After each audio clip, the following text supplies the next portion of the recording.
Хүний нөөцийн төлөвлөгөө.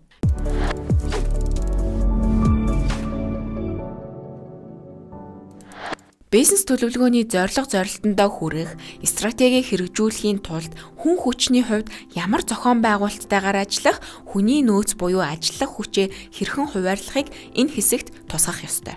Удирдлага зохион байгуулалт. Зорилтондоо хүрэх стратеги хэрэгжүүлэхэд хүн хүчний хувьд ямар зохион байгуулалттай ажиллахыг тодорхойлно.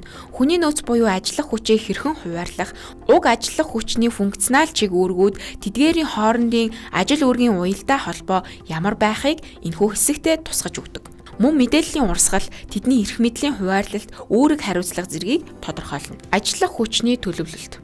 Ингэхдээ одоо уг бизнесийг хийж байгаа хүний нөөц, бүтэц зохион байгуулалт нь хэр зэрэг оновчтой байна уу? Уг хүний нөөц бололцоо болон зохион байгуулалтаараа ажиллаад явчихад ямар хүндрэл бэрхшээл учирч байна вэ? Түүнийг бид хэрхэн шийдвэрлэх үү? Ингэснээрээ ямар үр дүнд хүрэх вэ зэрэг төлөвлөлтийг хийх хэрэгтэй. Хүний нөөцийн зардлын төрөл, ангиллаар ямар үр дүнтэй гарч байгаа, үйлдвэрлэлийн хүчин чадал ашиглалт, бүтээгдэхүүний борлуулалт нэмхийн хэрээр хүний нөөцийн зардалд ямар өөрчлөлт гарах вэ?